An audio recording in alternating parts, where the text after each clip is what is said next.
আসসালামু আলাইকুম রহমতুল্লাহ। একটি বাক্য চিরন্তন জান্নাতের একখণ্ড উপহার। প্রিয় ভাই ও বোনেরা, এই দুনিয়া ক্ষণস্থায়ী, কিন্তু আমাদের গন্তব্য চিরন্তন আখিরাত। আর সেই চিরন্তন জীবনে একটু একটু করে আমরা জমাতে পারি জান্নাতের খুঁটি, জান্নাতের বাগান, জান্নাতের ঘাঁটি। জানেন কিভাবে? সুবহানাল্লাহি ওয়া বিহামদিহি, এই ছোট্ট কোমল পবিত্র বাক্যটির মাধ্যমে একজন মুমিন বান্দার জন্য জান্নাতে একটি গাছ রোপণ করা যায়।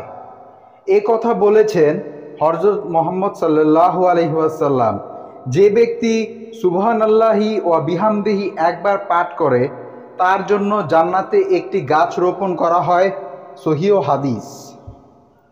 ভেবে দেখুন, আপনি একবার বললেন সুবহানাল্লাহি ওয়া বিহামদিহি, আর আল্লাহ তাআলা সেই শব্দের বিনিময়ে আপনার জন্য জান্নাতে একটি ছায়াময় গাছ রোপণ করে দিলেন।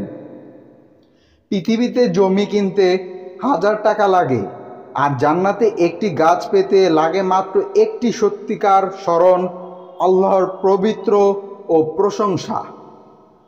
এটা এমন এক সওয়াব যা আপনি হাঁটতে হাঁটতে, গাড়িতে বসে, রান্না করতে করতে, ঘুমানোর আগে, এমনকি চিন্তা করার ফাঁকেও সহজেই অর্জন করতে পারেন। আমাদের মা, বাবা, ভাই, বোন, সন্তান, বন্ধু সবাইকে এই দোয়ার শিক্ষা দেই। বলুন, চলো আমরা প্রতিদিন কমপক্ষে 10 বার সুবহানাল্লাহি ওয়া বিহামদিহি বলার অভ্যাস করি, যাতে আল্লাহ আমাদের জান্নাতে সুন্দর একটি করে গাছ উপহার দেন। এইটাই হতে পারে কাউকে জান্নাতের পথে টেনে আনার সহজ একটা মাধ্যম।